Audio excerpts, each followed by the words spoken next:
श्री कृष्ण हमारे महाराज वासुदेव ने आपके लिए सूचना दी है कि आप ये दम्भ जो नाटक कर रहे हैं, दो भुजाएं लगा के सुदर्शन चक्र रख करके, तो आप असली वासुदेव नहीं, असली वासुदेव काशी नरेश के मित्र पौंड्रक जी हैं। आप अपना ये भेष छोड़ दीजिए और सुदर्शन चक्र छोड़ दीजिए। भगवान ने कहा कि राधा वल्लभ श्री हरिवंश तो आइए सुनते हैं दिव्य चरित्र। कैसे किया भगवान कृष्ण ने पौंड्रक का उद्धार। चार भुजा लगाकर घूम रहा था भगवान श्री कृष्ण बनकर, उसका किया उद्धार भगवान श्री कृष्ण ने। आइए सुनते हैं गुरु जी के मुख से। काशी नरेश जिसके मित्र थे, ऐसा पौंड्रक नाम का राजा भगवान द्वारिका में सुधर्मा सभा में विराजमान, उसने अपना दूत भेजा और दूत ने आकर के निवेदन किया कि हे श्री कृष्ण, हमारे महाराज वासुदेव ने आपके लिए सूचना दी है कि आप ये दम्भ जो नाटक कर रहे हैं, दो भुजाएं लगा के सुदर्शन चक्र रख करके, तो आप असली वासुदेव नहीं, असली वासुदेव काशी नरेश के मित्र पौंड्रक जी हैं। आप अपना ये भेष छोड़ दीजिए और सुदर्शन चक्र छोड़ दीजिए। भगवान ने कहा कि अच्छा क्या और कहा? तो बोले हमारे स्वामी ने कहा, यदुवंशी तुम मूर्खतावश मेरे चिन्ह धारण कर रहे हो, तुम उनको छोड़कर मेरी शरण में आ जाओ, तुम्हें हम बख्श देंगे। अगर तुम शरण में नहीं आए तो युद्ध में तुम्हें मारेंगे। परीक्षित मंदमती पौंड्रक की बात सुनकर उग्रसेन आदि सभासद जोर जोर से हंसने लगे। उन लोगों की जब हंसी समाप्त हुई, भगवान श्री कृष्ण ने दूत से कहा, दूत तुम जाकर अपने राजा से कह देना कि अरे मूढ़, मैं अपने सुदर्शन चक्र आदि चिन्ह यूं नहीं छोड़ूंगा, इन्हें मैं तुझ पर छोड़ूंगा, और केवल तुझ पर ही नहीं, तेरे उन सब साथियों पर भी जिनके बहकाने से तू इस प्रकार बहक रहा है। उस समय मूर्ख, तू अपना मुंह छिपाकर आंधे मुंह गिरकर चील, गीद, बटेर आदि मांस भोजी पक्षियों से घिरकर सो जाएगा। तू मेरा शरणदाता नहीं, उन कुत्तों की शरण होगा जो तेरा मांस चीत चीत कर खा जाएंगे। परीक्षित भगवान का ये तिरस्कार पूर्ण संवाद लेकर पौंड्रक का दूत अपने स्वामी के पास गया और उसे कह सुनाया। इधर भगवान श्री कृष्ण ने रथ पर सवार होकर काशी पर चढ़ाई कर दी, क्योंकि वो करुष का राजा पौंड्रक उस समय अपने मित्र काशीराज के पास रह रहा था। भगवान श्री कृष्ण ने आक्रमण कर दिया। ये समाचार पाकर महारथी पौंड्रक भी दो अक्षोणी सेना के साथ शीघ्र ही काशी नगरी से बाहर निकल आया। काशी का राजा पौंड्रक का मित्र था। 3 अक्षोणी सेना लेकर वो उसके साथ पीछे आ गया। अब भगवान श्री कृष्ण ने पौंड्रक को देखा, बहुत जोर से हंसे, बिल्कुल ठीक वासुदेव, स्याही वगैरह लगा के और 2 भुजा पीछे जोड़ के, सुदर्शन चक्र और गरुण का चिन्ह रथ पे, पूरा सेम टू सेम, शंख चक्र तलवार गदा सारंग धनुष श्रीवत्स चिन्ह सब धारण किए थे। तभी तो सारूप्य मोक्ष को प्राप्त हुआ। उसके वक्षा स्थल पर बनावटी कौस्तुभ मणि वैसे ही बनमाला लटक रही थी, जैसे कोई स्वांग पर वासुदेव का रूप रखे अभिनय करता। ध्वजा के ऊपर गरुण का चिन्ह और रेशमी पीतांबर पहने, सिर पर अमूल्य मुकुट, कानों में कुंडल। उसका सारा का सारा वेश बनावटी था, मानो कोई अभिनेता रंगमंच पर वासुदेव का अभिनय कर रहा हो। उसकी देखकर भगवान युद्ध करना तो भूल गए और ताली बजाकर खिलखिला कर हंस पड़े। वाह वासुदेव, कैसा बिल्कुल सेम टू सेम। अब शत्रुओं ने भगवान श्री कृष्ण के ऊपर त्रिशूल, गदा, मुग्दर, शक्ति, रिष्टि, प्रास, तोमर, तलवार, पट्टिश और बाण आदि अस्त्र शस्त्रों से प्रहार किया। जैसे प्रलयाग्नि सबको जलाकर भस्म कर देती है, वैसे ही भगवान ने अपने दिव्यास्त्र से शत्रुओं के सब अस्त्र शस्त्रों को जला दिया। भगवान ने सुदर्शन चक्र से कहा, जाओ इनकी सेना का स्वागत करो। बस सुदर्शन चक्र जी ने खंड खंड करने लगे। वो तो रथ, घोड़े, हाथी, मनुष्य, सैनिक सब काट काट के फेंकने लगे। कुछ ही क्षण में हाथी, मनुष्य, ऊंट और सैनिकों से पृथ्वी पट गई। समस्त वीरों का उत्साह नष्ट हो गया सुदर्शन जी के प्रहार से। भगवान श्री कृष्ण सामने गए, पौंड्रक से कहा, हाँ पौंड्रक, तुझे याद है तूने अपने दूत से क्या कहा था कि मेरे चिन्ह छोड़ दे। ले अब मैं छोड़ रहा हूं तेरे ऊपर सुदर्शन चक्र। सवाल और तूने कहा था कि झूठ मूठ मेरा नाम वासुदेव रख लिया है।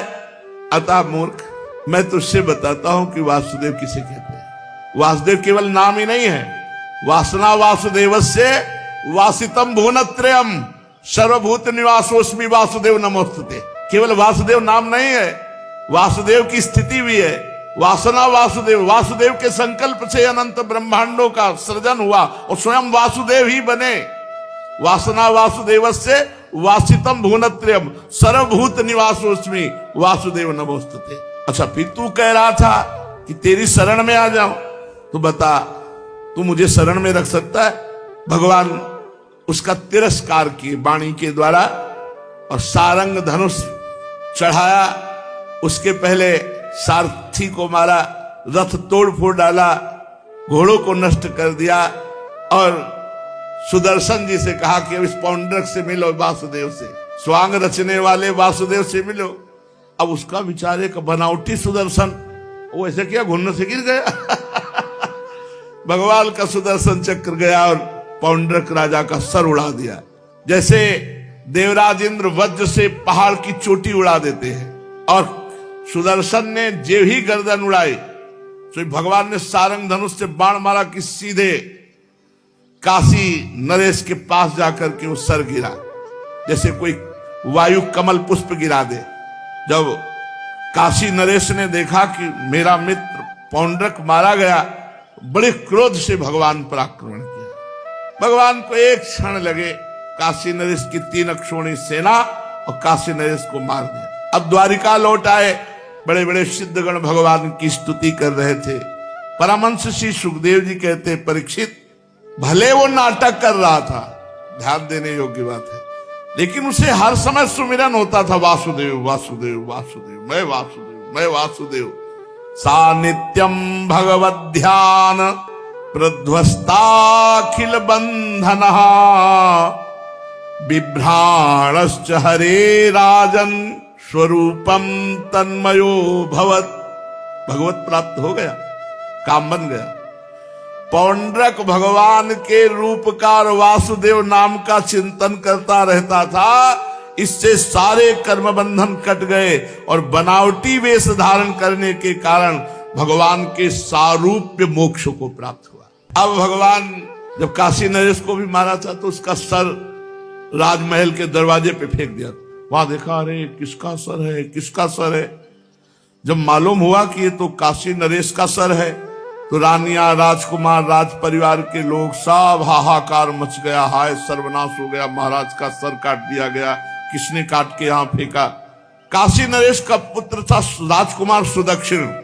उसने मन ही मन संकल्प किया कि मैं अपने पितृघाती का सर्वनाश करूंगा, और अपने पिता का अंतिम संस्कार किया। फिर उसने बड़े बड़े विद्वानों को काशी के बुलाया और कहा, एक हम मारण का अनुष्ठान करना चाहते हैं भगवान शंकर के मंत्र से। जो हमारे पिता का मारने वाला है उसका मैं सर्वनाश करना चाहता हूं। अब काशी नगरी के विद्वान अनुष्ठानी ब्राह्मण उन्होंने स्वीकार कर लिया, लेकिन ये नहीं पूछा, पूछना चाहिए ना कि किसके मारने के लिए। ये पूछा नहीं कि तुम्हारा शत्रु कौन है मारने वाला, हम अनुष्ठान किसके लिए कर रहे हैं, ये तो पता चलना चाहिए, तब पूरा अनुष्ठान लेना चाहिए। अब उसने इतनी आराधना की मंत्रों की कि भगवान शंकर प्रकट हो गए। सुदक्षिण ने भगवान विश्वेश्वर विश्वनाथ जी की आराधना की, भगवान शंकर प्रसन्न हो गए। सुदष्ट दक्षिण से कहा कि भाई क्या वरदान तुम्हें चाहिए। उन्होंने कहा कि मैं अपने पितृघाती का सर्वनाश चाहता हूं। तो भगवान शंकर ने कहा कि तुम ब्राह्मणों के साथ मिलकर यज्ञ के देवता ऋत्वक भूत दक्षिणाग्नि की अविचार विधि से आराधना करो। इससे ऐसी कृत्या प्रकट होगी कि जो तुम्हारे पिता का पितृघाती है, यदि वो ब्राह्मण भक्त नहीं है, भगवान शंकर ने कहा यदि वो ब्राह्मण भक्त नहीं है तो सर्वनाश कर देगी मेरे द्वारा। ये अविचार जो विधि बताई, इससे जो कृत्या होगी उसका सर्वनाश कर देगी, पर वो ब्राह्मण भक्त नहीं होना चाहिए। और भगवान का तो नाम ही नमो ब्रह्मणे देवाय, इस शब्द पर ध्यान नहीं दे पाया सुदक्षिण। उसने भगवान शंकर की आज्ञा से अनुष्ठान का नियम लिया और मारण का पुरस्चरण भगवान श्री कृष्ण के लिए किया। जे भी अविचार पूर्ण यज्ञ कुंड से आहुति प्रारंभ हुई तो भीषण अग्नि का मूर्तिमान रूप लिए केस, दाढ़ी, मूछ तपाए हुए तांबे के समान लाल लाल आंखों से अंगार बरस रहे थे। उग्र दाढ़ें, टेढ़ी भ्रकुटी, क्रूरता टपक रही थी और वो जीभ से मुंह के दोनों कोने चाट रहा था। शरीर नंग धड़ंग, हाथ में त्रिशूल लिए, शरीर से अग्नि की लपटें निकल रही, ताड़ के पेड़ के समान बड़ी बड़ी टांगे। संकल्प ब्राह्मणों ने बोला द्वारिका जाकर द्वारिकाधीश का, क्योंकि जो बुलवा रहा था सुदक्षिण अब तो बोलना ही था। कृत्या प्रकट हो गई, वो चल पड़ी द्वारिका की तरफ। कृत्या अपने वेग से धरती को कपाता हुआ, ज्वालाओं से दसों दिशाओं को दग्ध करता हुआ द्वारिका बात की बात में पहुंच गया। अविचार की आग को बिल्कुल पास आया देख द्वारिकावासी डर गए, जैसे जंगल में आग लगने पर हरिण डर जाते हैं। वो लोग भयभीत होकर द्वारिकाधीश भगवान के पास गए। उस समय भगवान सभा में बैठे हुए चौसर खेल रहे थे। उन लोगों ने भगवान से प्रार्थना की, तीनों लोकों के एकमात्र स्वामी, द्वारिका नगरी में पता नहीं कौन सी आग आ रही है, ये द्वारिकापुरी को भस्म कर देगी, आप हमारी रक्षा कीजिए। आपके सिवा कोई इस अग्नि से मुझे नहीं बचा सकता। शरणागत वत्सल भगवान ने देखा कि स्वजन भयभीत हो रहे हैं, तवास्कर का डरो मत, डरो मत, मैं तुम्हारी रक्षा करूंगा। मैं जान गया ये क्या है। भगवान सबके बाहर भीतर की जानने वाले जान गए कि ये काशी से चली हुई माहेश्वरी कृत्या है। सुदर्शन चक्र का स्मरण किया, तुरंत हाजिर। भगवान मुकुंद का प्यारा अस्त्र सुदर्शन चक्र करोड़ करोड़ सूर्यों के समान तेज धारण करके प्रकट हो गया। करोड़ करोड़ सूर्यों के समान प्रलयकालीन अग्नि को भी भस्म करने की जाज्वल्यमान तेजमयी शक्ति सुदर्शन में, अग्नि को भस्म करने की। भगवान ने इशारा किया, द्वारिका में प्रवेश करने नहीं पाई, कृत्या को जाकर भस्म कर दिया जो अग्निमय थी। अब कृत्या मरी नहीं, वापस हुई, क्योंकि मारण तभी नष्ट होता जब लक्ष्य को पूर्ण कर ले। अगर लक्ष्य को पूर्ण नहीं किया तो जहां से मारण किया गया उसको मार देगी जाके। लौट पड़ी कृत्या, जो उसका प्रभाव था वो तो भस्म हो गया, द्वारिका से वापस लौट पड़ी और ऋत्वाज, आचार्य, सुदक्षिण सबको जलाकर भस्म कर दिया और फिर वो नष्ट हो गई। कृत्या के पीछे सुदर्शन चक्र जी गए और काशी नरेश का महल और संपूर्ण नगरी को जलाकर भस्म कर दिया। जितना वैभव था काशी नरेश का सब भस्म कर दिया। और सुदर्शन जी गर्जना करते हुए परमानंदमय लीला करने वाले भगवान की हस्त कमल पर आकर विराजमान हो गए। पूरा काम हो गया। परमहंस श्री सुखदेव जी महाराज कहते हैं, परीक्षित, जो मनुष्य पुण्य कीर्ति भगवान श्री कृष्ण के इस पावन चरित्र को एकाग्रता पूर्वक सुनता या सुनाता है, उसके सारे पाप भस्म हो जाते हैं। राजा परीक्षित ने पूछा, भगवान बलराम जी सर्वशक्तिमान एवं सृष्टि प्रलय की सीमा से परे अनंत हैं, उनका स्वरूप, गुण, लीला आदि मन, बुद्धि और वाणी का विषय नहीं, उनकी एक एक लीला लोक मर्यादा से विलक्षण अलौकिक है। उन्होंने जो अद्भुत कर्म किए उन्हें मैं सुनना चाहता हूं। श्री सुखदेव जी ने कहा, परीक्षित, एक द्विविद नाम का बानर था, ये वही द्विविद है जो रामावतार में भगवान के पक्ष में आकर के रावण के पक्ष से लड़ा था। द्विविद मयंद नील नल अंगद गद विकतास दधिमुख केहर निसठ सठ जामवंत बलराशि। ये सब कपि सुग्रीव समाना, महान बलशाली द्विविद। तो जब भगवान विजयी हुए तो ये भगवान की भुजाओं की तरफ देख रहा था। द्विविद अत्यंत सुकोमल भुजा, श्याम वर्ण की। सोच रहा था अगर भगवान के पक्ष में ना होता तो दो दो हाथ इनसे करता तो पता तो चलता इनकी भुजाओं में ताकत कितनी है। लक्ष्मण जी पास खड़े थे, उन्होंने देखा, मन की बात जान के कहा कि भैया से नहीं, हम तेरी आशा पूरी कर दें अभी, पर हम अगर कुछ भी करते हैं तो आदेश नहीं होगा, लेकिन तू भी बहुत लंबी आयु वाला है, अब मैं दूसरा अवतार धारण करूंगा, तब मैं तुम्हारा हिसाब बनाऊंगा। तुम हमारे प्रभु से लड़ना चाहते हो? तो द्विविद नाम का बानर वही रामादल से, ये बड़ा उपद्रवी था, भौमासुर का सखा था, सुग्रीव का मंत्री था और मैंद नामक बानर का शक्तिशाली भाई था द्विविद। जब उसने सुना कि श्री कृष्ण ने उसके मित्र भौमासुर को मार डाला तो उसने विचार किया कि अपने मित्र के ऋण से उऋण होना चाहिए। अब वो भगवान की जितनी भी प्रिय नगरी थी, कहीं तो खड़ा हो जाता, समुद्र से जल ऐसे हाथ से उलीचता कि वो नगरी डूब जाती, कहीं आग लगा देता, कहीं उपद्रव, बड़ा उपद्रव मचाने लगा। कभी कभी एक पहाड़ को उखाड़ता और नगर में डाल देता, पूरा नगर चकनाचूर कर देता।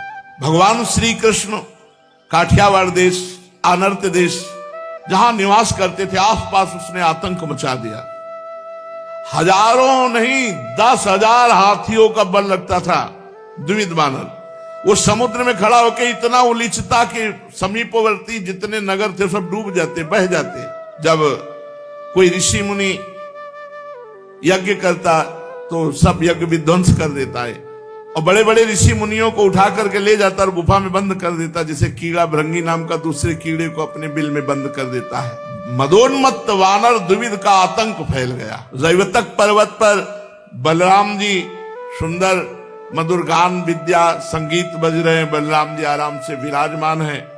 वक्षा स्थल पर कमलों की माला है, अत्यंत सुंदर दर्शनीय। आसपास ब्रज युवतियां बैठी भगवत चर्चा कर रही। इस प्रकार बलराम जी को देख करके द्विविद को बहुत गुस्सा आया और उसने वृक्ष की शाखा पर चढ़कर उपद्रव करना शुरू कर दिया। बलराम जी ने देखा ये बानर बड़ी ढिठाई कर रहा है। अब वो तो बलराम जी के सामने ही ब्रज युवतियों की अवहेलना करने लगा।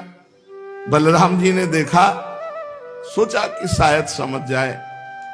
एक छोटा सा पत्थर का टुकड़ा लिया और ऐसे मारा, चला जाएगा। पर वो कोई साधारण बानर तो है नहीं। उसने अपने को पत्थर के टुकड़े से बचा लिया और बलराम जी के जो वहां पात्रों में पेय पदार्थ मधु आदि रखे थे उनको सबको गिरा दिया, मार उपद्रव मचा दिया और हंस हंस कर बलराम जी को क्रोध दिलाने लगा। द्विविध बानर ने बलराम जी को नीचा दिखाने के लिए बहुत प्रकार से उपाय किए, ढिठाई की। बलराम जी ने कहा अच्छा, अब वो इस डाल से उस डाल, बलवान बंदर मतलब हाहाकार मचाए। बलराम जी ने कहा भी तुम मूसल का चिंतन किया, मूसल आ जहां था वहीं से फंसा लिया, कितना उछलोगे तुम? ओ हल, और मूसल का प्रहार किया। सिद्ध अस्त्र है बलराम जी का हल मूसल। हस्तिनापुर को पूरी उखाड़ के गंगा जी में डुबो रहे थे तो ऐसे टेढ़ी बलराम जी है। द्विविद बड़ा बलवान था, उसने हल से बचा करके एक पेड़ उखाड़ा, बलराम जी के माथे पर दे मारा। उसको पता नहीं कि बलराम जी कौन है, शेषावतार, पूरे ब्रह्मांड को माथे पे रखे तो दर्द तो हुआ नहीं, फिर एक दो पेड़ मार दोगे तो क्या दर्द होगा। बलराम जी अविचल खड़े रहे जैसे फूलों की कोई माला मारी हो। सुनंद नाम है बलराम जी के मूसल का। जब द्विविद ज्यादा उपद्रव करने लगा तो फंसाया हल में, मारा एक मूसल। जो ये मूसल मारा से नाक मुंह से सब खून निकलने लगा, जैसे गेरू का स्रोत ऐसे खून। द्विविद ने अपने सिर फटने की कोई परवाह नहीं की। कुपित होकर दूसरा वृक्ष उखाड़ा और झाड़ झूड़ करके बिना पत्ते का करके बलराम जी को प्रहार किया। बलराम जी ने उस वृक्ष के सैकड़ों टुकड़े कर दिए। द्विविद ने दूसरा, बलराम जी ने उसे भी छिन्न भिन्न कर दिया। जब देखा ये बानर मान ही नहीं रहा है तो हमें लगता है पूरी पृथ्वी को वृक्षहीन कर देगा।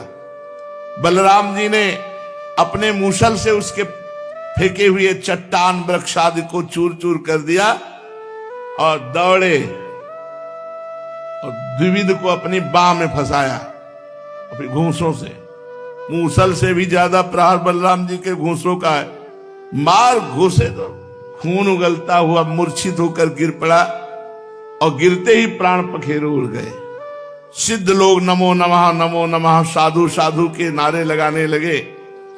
बलराम जी की कृपा से द्विविद को भी भगवत प्राप्ति हुई, क्योंकि भगवान राम जी की सेवा में रहा और भगवान श्याम जी के भ्राता बलराम जी के हाथ मारे गए, ये भी भगवान ही है, उसको परम पद की प्राप्ति हुई। भगवान बलराम जी जो सोच ले तो फिर श्री कृष्ण चंद्र जी को मानना ही पड़ता था। इसलिए वो ऐसे विधान बनाते थे कि बलराम जी महाराज को मानना ही पड़े। आगे प्रसंग आएगा। सुभद्रा जी भगवान श्री कृष्ण और बलराम की बहन है। अर्जुन जी आए हुए थे, तो जब अर्जुन जी प्रसाद पाने तो बुआ के लड़के सुभद्रा जी ने देखा और अर्जुन जी ने सुभद्रा जी को देखा, तो फिर पूर्व जन्म के संस्कार से वो प्यार उदय हो गया। और ये भगवान श्री कृष्ण ने देखा और बलराम जी ने पहले निश्चय कर रखा था सुभद्रा का विवाह दुर्योधन से मन में, क्योंकि बहुत प्रिय चेला है दुर्योधन बलराम जी का गदा युद्ध में। भगवान श्री कृष्ण ने तिरछी चितवन से देखा और अर्जुन से कहा, कुछ मन कह रहा है क्या? भगवान श्री कृष्ण ने कहा, कुछ मन कह रहा है क्या हमारी बहन को देख के? तो उन्होंने कहा, प्रभु आप अपनी बहन से पूछ लीजिए। तो सुभद्रा से कहा, कुछ मन कह रहा है क्या? बोले, भैया ऐसा लगता है कि ये हमारे जन्म जन्म से पति हैं। बोले, तैयार हो, देवी पूजने के बहाने घर से निकलो। अर्जुन जी से कहा, रथ हमारा, तुम मत हाँ करो। सुभद्रा से कहा, तुम डोरी लेके आओ। अर्जुन का, तुम बैठ जाओ, भाग जाओ, ले जाओ हस्तिनापुर। बोले, देख लो। बोले, हम कह रहे ले जाओ, ऐसे भाई मिलेंगे? कृपालु।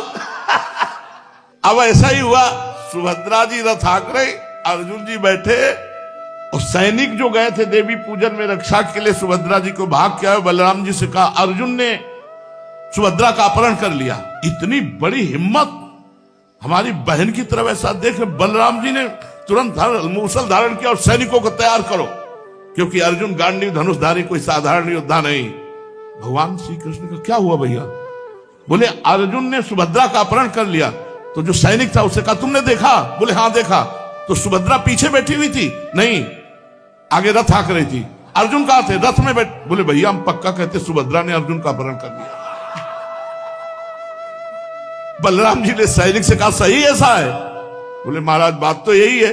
बलराम जी ने हलमूसल रख दिया। बोले, जब बहन जी भगा कर ले गई बहनोई को, तो हम क्या कहते? ये ऐसे बलराम जी के आगे चलती नहीं थी, पर श्री कृष्ण के आगे बलराम जी के लिए चलती थी, क्योंकि वो ऐसे चक्रव्यूह की रचना करते थे कि बलराम जी का क्रोध शांत। परम पावन भगवान श्री कृष्ण बलराम की अद्भुत लीला आगे वर्णन करेंगे। श्री राधा वल्लभ लाल। राधा वल्लभ श्री हरिवंश। अगर आप अंत तक देख रहे हो तो लाइक शेयर सब्सक्राइब जरूर कीजिए। ऐसे ही दिव्य चरित्र के लिए हमारे चैनल को सब्सक्राइब कर सकते हैं। ऐसे ही महापुरुषों के दिव्य चरित्र लाते रहेंगे सभी लोगों को। राधे।